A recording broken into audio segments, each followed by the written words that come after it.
Hi, I'm Ready and welcome back to some more Terraria hacking. Today I'll be running over some cheats that people have requested me, also some basics on how to scan for unknown values and stuff like that, because it seems nobody ever wants to do the tutorial or read basic guides, so y'all need a video, here have a video.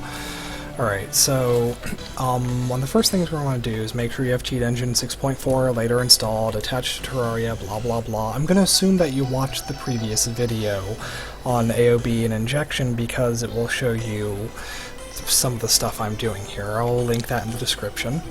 Alright, so first thing we're going to run over is how to scan for values you can't see.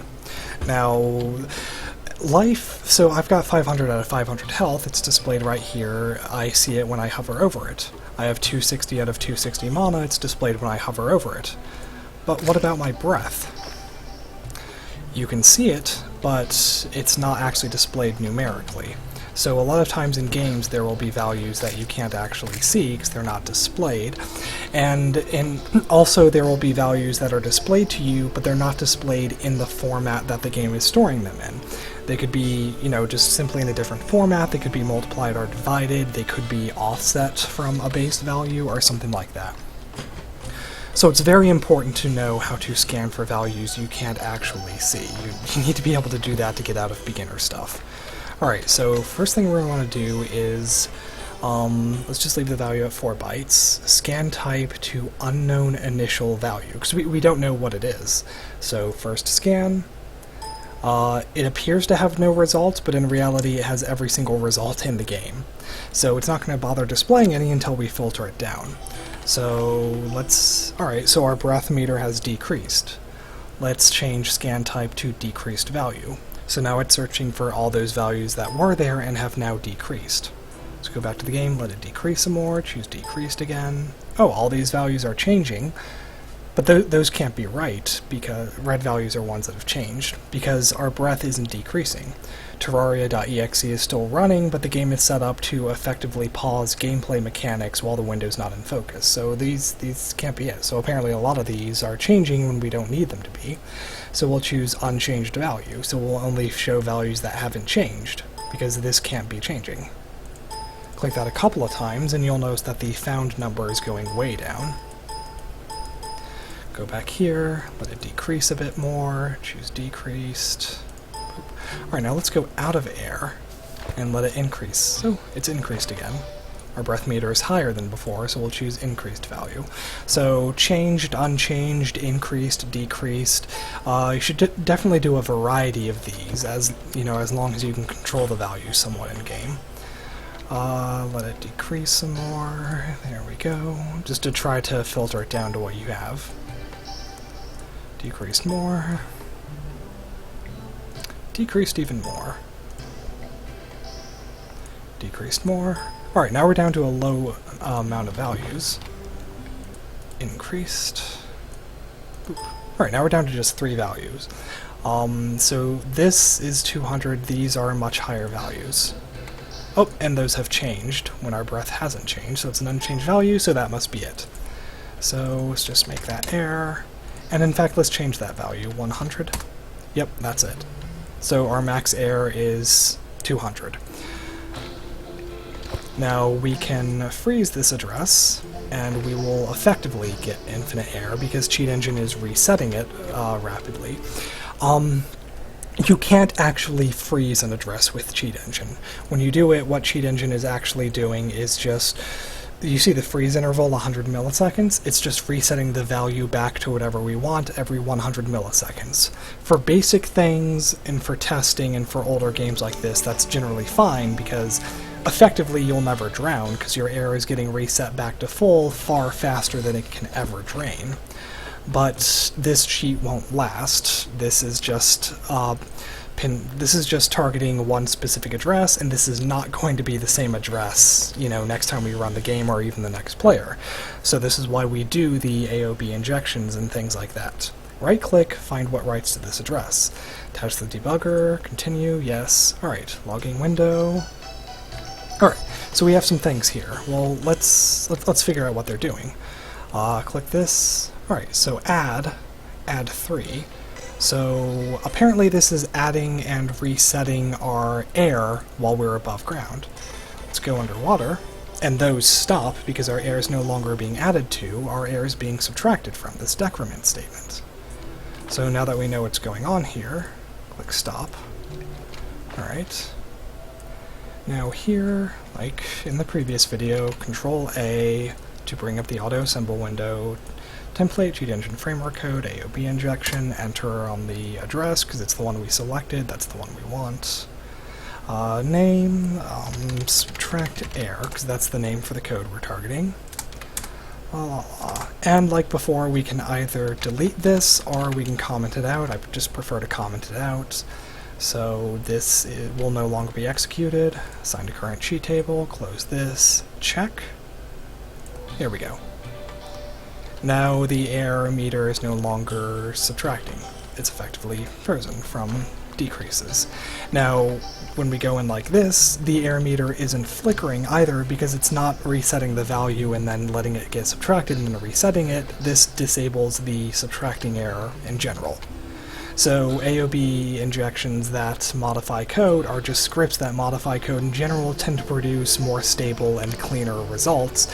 And also, since this uses an AOB scan to target a piece of code itself, it will last across restarts, unlike this, and generally a lot more stable than pointers.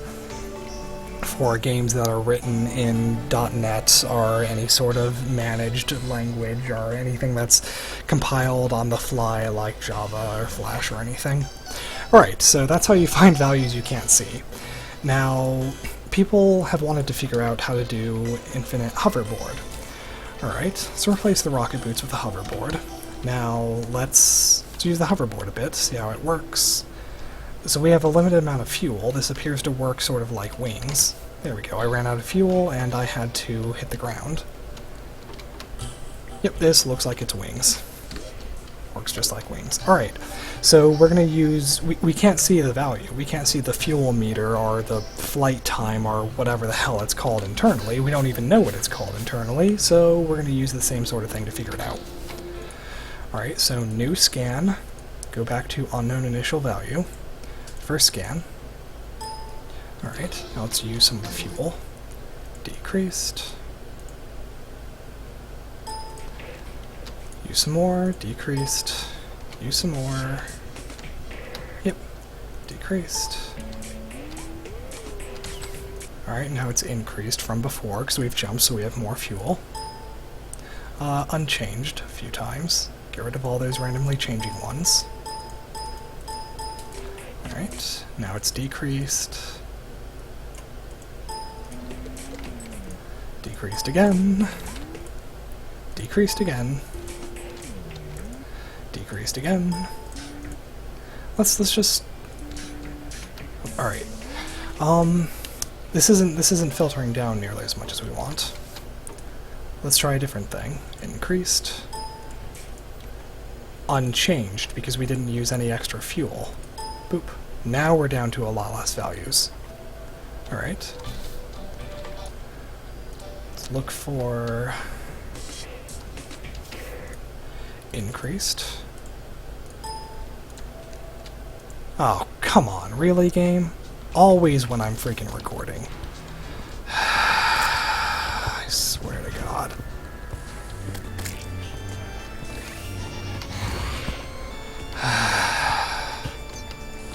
Oh, come on the roof, too. Whatever. Alright, so... we have these values, right? Well, what the hell are these? These don't appear to match anything we know. Whether they're increasing or decreasing, we can't really tell.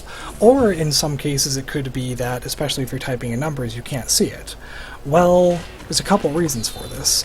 One of them, and I know that this is the current reason, that the hoverboard, which is a subset of wings, that value is not kept in a 4-byte format. In fact, it's not any of the byte formats. We'll go to new scan, it's actually a floating point value. You can search all if you're not sure what type it's in, but that's a lot slower.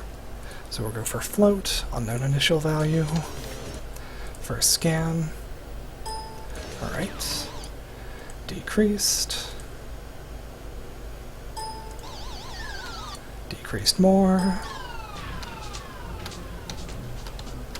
decreased even more. Now here's one thing we can do.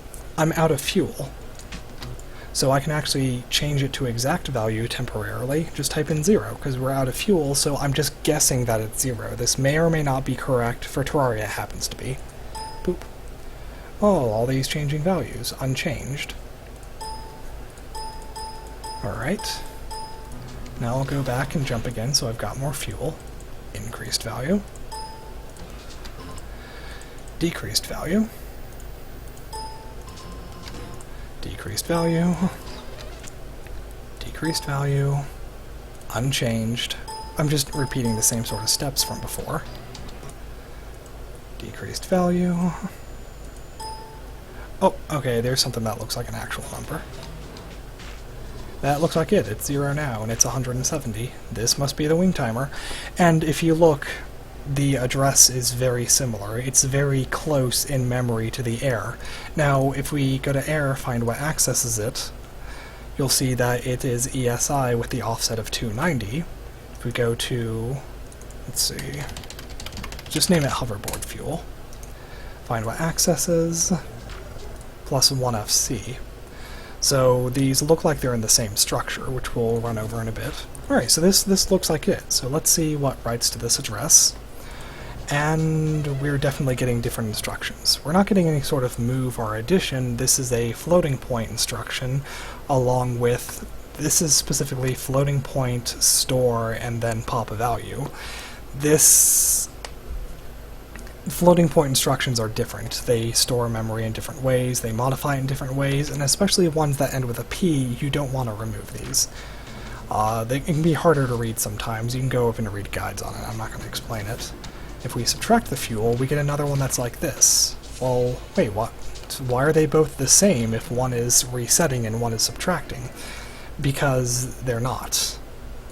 The floating point instructions don't work like that. We see here this is storing, but this is subtracting. Because unlike standard memory move instructions, where you can have subtractions and stores and stuff that modify the memory addresses themselves, floating point stuff uses a dedicated part of the CPU.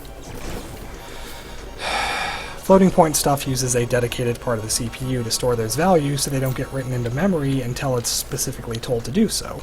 So it has the subtraction, oops, let's just stop that, has the subtraction, and then it writes the result to the memory address. Alright, oh my god, seriously. All the time when I'm recording, I swear. Alright, so let's do Control-A on this, template cheat table framework code, template AOB injection, enter on the address. Let's name it subtract hoverboard. Alright, so here we end up with the same stuff we've done multiple times in the past if you've followed both videos. Now for here, could just delete this or comment it out, but that would cause various types of value corruption, and in Terraria's case most likely would cause a crash. Because this P stands for popping something, you don't want to remove anything like that. That will imbalance the stack and you're going to end up with a crash.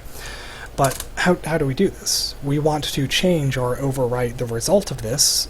Well, the thing is, this injection template isn't just changing code or removing it, it allows us to insert our own. So what we're going to do is, after this stores the modified value, we'll just insert an instruction to reset that value to whatever the hell we want. And this will happen the very next opcode, which is going to be so fast that nothing's ever, no other mechanic in-game will ever realize that the value hasn't been, reset to what we want. Alright? So, we're going to want this. So, move into this. What are we going to move into it to reset the results of that? Well, we see that on ground it's 170, so we could just tell it 170, except this 170 is in floating point, whereas this is autoassembler, which allows us to insert and modify assembly, and this is hexadecimal. So this 170 in hex is not going to equal 170 in float. Now, what you could do is you could Google for a floating point calculator or converter, and you can find a couple of online, web-based converters that will let you change back and forth between hexadecimal and float. And you could do that, find the hexadecimal representation and put it right here. Or Cheat Engine gives, auto-assemble gives us something really easy to do that. There we go. Literally, it's that easy. So this auto-assemble script, when it goes to actually assemble this code and insert it there, it will know that we want the float representation of 170, so it will do that calculation. In fact, let's assign to current cheat table. Close this. Choose infinite hoverboard. Alright, so it's targeting this piece of code, right? Now, if we check this, when it scans, we'll notice that this piece of code is modified. It's changed to a jump to the new code. Now, if you have a jump selected, you can press space once to follow it. So this is where we are. This is the original FSTP because we do not have it removed because it needs to be there for the stability of the program. And then this move into this address, float 170, became move into that address, that hexadecimal value, which as the comment shows us is 170 in float. So Cheat Engine automatically did the conversion for us. You can also type in double if you need a double precision floating point value for games and things that use that. Now, we're here, we can just click this jump and press space to jump back to where we were. Alright, so there we go, we should have infinite hoverboard. And it definitely looks like we have infinite hoverboard. Oh yeah, look at that. At the top of the map even. So that's how you scan for unknown values or undisplayed values, and this is how you also want to modify floating point instructions. Now, if we go over here, I mentioned this is floating point subtract, right? It's like, well, we could overwrite that, or we could modify that, or we could insert our own floating point value. We could use an FLD or like an FLDZ or something like that and modify the results of that math, or we could just, find what sets it, find what actually stores the result, and then overwrite it directly afterwards, which is a lot easier to manage mentally. Alright, so the last thing I'm going to go over is looking at the Terraria player and item structure. Now, this technique mainly only applies to games that are written in either .NET or Mono, for now at least, because they actually have this... oh my god, I swear. Because they actually have this stuff in the client for display. Not display. In the client for use by the system that's... whatever, these things are annoying me. Alright, so first thing we're going to want to find... oh my god.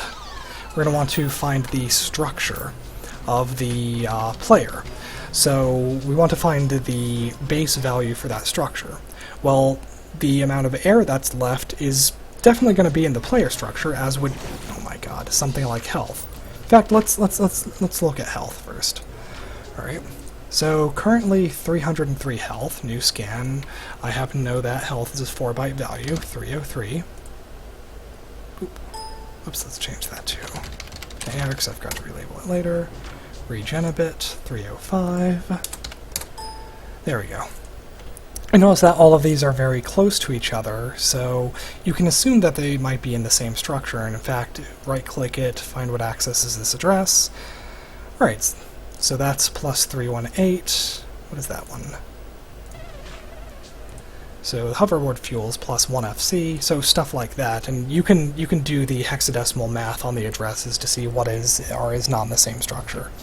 So this is the base of the structure plus 318. I can assume that. So let's take this, which is current health, and subtract 318 from it. We'll use the Windows calculator for that. Make sure you're in programmer mode. Hexadecimal, paste the address, 318 was it? Minus 318 equals this. Control C to copy the address, add address manually, paste it, and choose player base, I guess. So that's the player base address. What I prefer to do when I'm working with base addresses is to change the type to binary length 1, just so it looks different, so I know that that's not a value that I don't need to concern myself with the value of this, just the address. Alright, now let's take this address, copy it, make sure it's copied, hit Control B to open the memory viewer if it's not already open. You're going to want to go to Tools, Dissect Data / Structures. Now here it wants an address, specifically a base address for a structure. We're just going to, obviously it's right there, it pasted it for us. What you could also actually do is current health. You could actually do this, -318, and it would do the math for you and it knows what you mean, but it's better if you understand the base address, understand how to get the base address yourself, because you might need it for other things. Alright, so this is the address of the structure.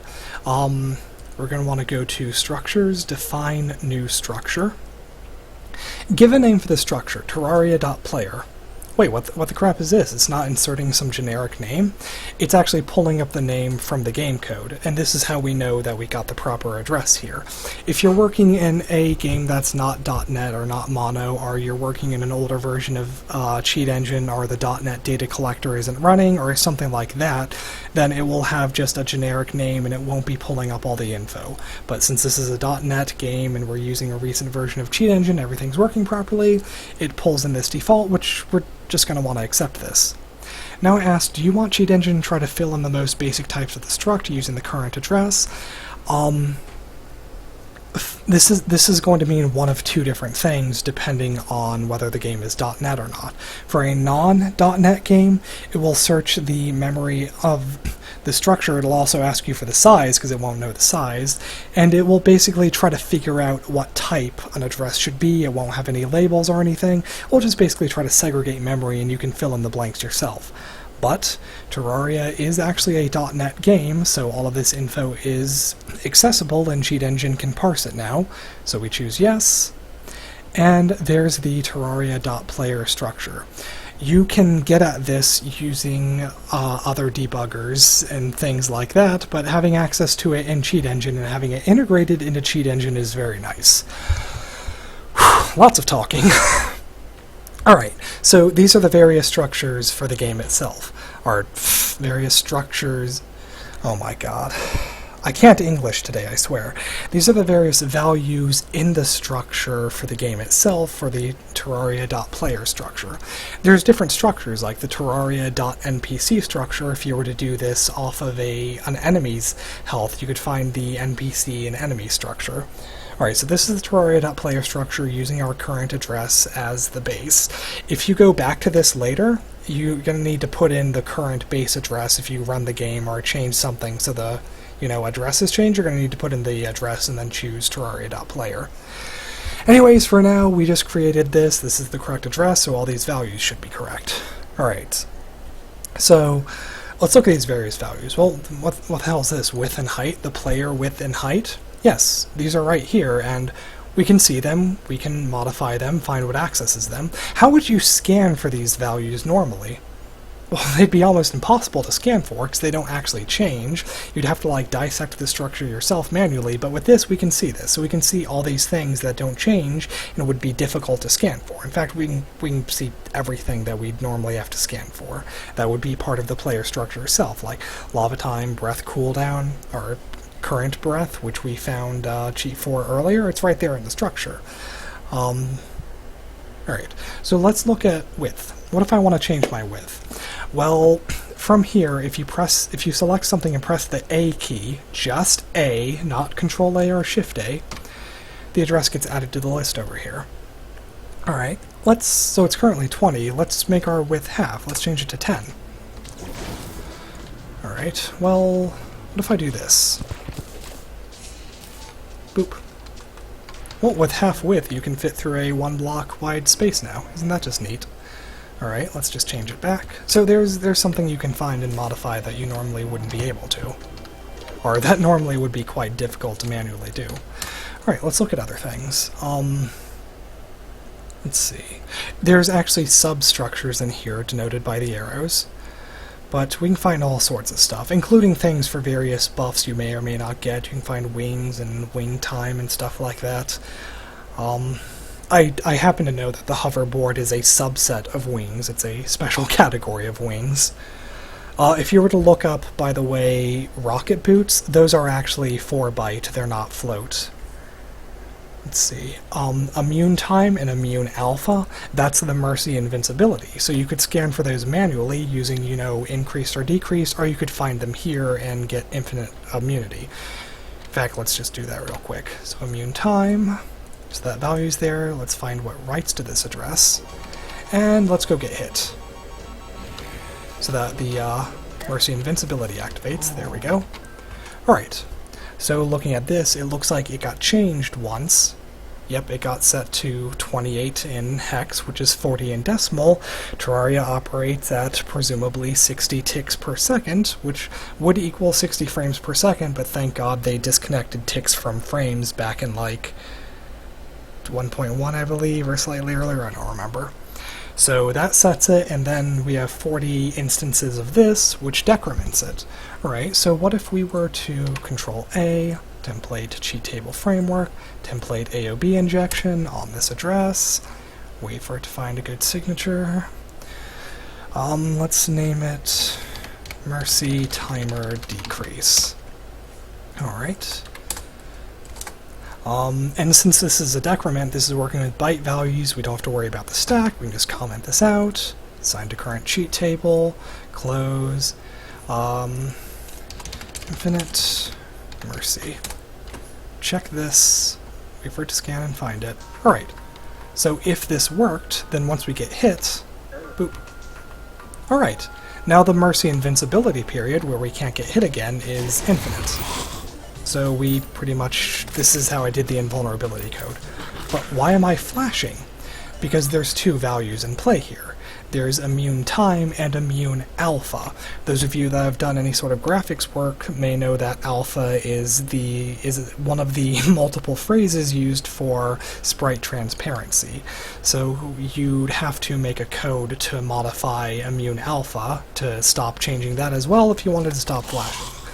But that's just outside of the scope of what I want to do right now. So let's turn that off, so I stop flashing. Alright. Now, so these are just various examples of things you can do. If you see values like item... You know what, let's... shadow count, mana cost, things like this. If you find things like this... Let's look at melee damage. This is currently the melee damage multiplier. So right now we have about 4.9 to 5% extra melee damage. So, let's see. Find what writes to this address. Well, it looks like it's... Damn, this is slow when it's logging stuff like this. Well, it looks like it's rewriting that pretty much every frame. So, let's see. So this is Terraria. Oh my god, these graphical glitches from this recording setup. Alright, so this is resetting it. This is updating the equipment. And this is also updating the equipment. The reason we can see this stuff is because Terraria is written in .NET and Cheat Engine can pull up some things like this. You won't always see stuff like this, especially not if you have, show symbols disabled. But this can show you basically the name of the function, which can really let you know what's going on. So the way Terraria works with stats and bonus equipments is, and programmers out there might cringe when they hear this, every single game tick, it resets all of your stats to the default, and then it updates them with your equipment. In the cases of things like defense, it sometimes actually runs loops to increment them every frame. Anyways, so... Alright, so this sets it to base, this updates it, and this updates it again according to our equipment. So let's modify the base. Terraria.player.resetEffects, cheat table framework code, AOB injection. Let's see, that was melee damage, right? Alright, reset, alright, let's just say base melee damage. Hit OK. Alright. Now this sets it to whatever. Alright, like before. We're going to want to overwrite that. Move into the target address, float 500. Alright, so when this cheat is enabled, our melee damage multiplier, which is 1.04, should become... Disable the cheat and then let the game run for a second. There we go, 500.5. So now our melee damage modifier should be 500%. Let's kill something. Oh my god. Yeah, let's enable Infinite Mercy and then kill something. There we go. Let's hit something with our wooden sword. 3,500 melee damage. Oh, well, looks like that worked. It multiplied the value of the weapon by 500. Yep, there we go. Tons of damage, thousands of damage with a wooden sword. So this is one way you could get tons of attack power. And of course, since we did this with the AOB injection template, this should work across restarts as well. And instead of removing code or modifying code, we inserted some new code. Now, as you can probably tell from the structure, you have different values for different types of attacks. Melee damage, range, thrown, bullet, arrow, rocket, magic damage, minion damage. So this is a way you could change your own damage multiplier without, you know, changing the damage calculation that applies to players, that applies to monsters and NPCs that I showed you could do really quickly in the last video. So the last one that was really quick to do, works for all types of damage, but has the side effect that it will kill NPCs as well as monsters because they're considered the same thing in the game code. So they use the same function, same structure, and all that jazz. Whereas this is just changing the stats that you have in your player structure. So, yeah, so you can see it changes everything that does melee damage. Doesn't change these that do magic damage. Oh, well, this does melee damage. These that do magic damage aren't modified. So, you know, you could write something that modifies all of these. So that's another way you can do it. Let's disable that, and everything should go back. There we go. Alright, you can actually look at other aspects of things in here. If we were to scroll back up to some of these substructures, we can find, sort of early on, where is it? Inventory. Alright, so 59 things. Alright, now that's a wooden sword in the first inventory slot. I'm just going to assume that it's the first thing in the array. Alright, so we have various things here. We can expand name to see if it's correct, and wooden sword right there. I only have one wooden sword in my inventory, so that must be the first inventory slot. Alright, so this is the structure for the item in the first inventory slot. There's all sorts of things here, width and height and all that jazz, tooltip. Let's see what the tooltip is. Nothing, tooltip 2, nothing. Of course, there's nothing special about a wooden sword. Let's see. Oh hey, what's this? Scale? That looks interesting. Hit A to add it to the list. Let's see. What if... So that's 0.94. So I swing it looks like that. Let's copy this so we can reset it. Let's change the scale to 10. Yep. There we go. So that is definitely the functional scale for weapons. Nice and fun. You could have lots of fun with this. Now, if we were to reset that... Oops. Make sure it changes. Alright. Let's... No, let's not worry about this. Let's see. You can find all sorts of stuff for this. If you find the code that accesses or writes the stuff for these values, then it should work for all of that category of inventory item. Stuff like that. Alright, I showed more than I intended to, but this is basic tutorial on how to do more using Terraria as an example. Some of this stuff applies to other games, some of it doesn't. You'll just need try out other games, try out more experience, read the tutorials in the tutorial section, run the Cheat Engine tutorial. When you install Cheat Engine, it adds a tutorial, and the tutorial is actually a little hack me program that actually walks you through how to, you know, do different things. I really suggest you do at least through step 4 or 5, because that's the basics of how to scan and modify values. Alright. Yep, that's about it. So there you know more, and now you can make more of your own code, so have fun with that.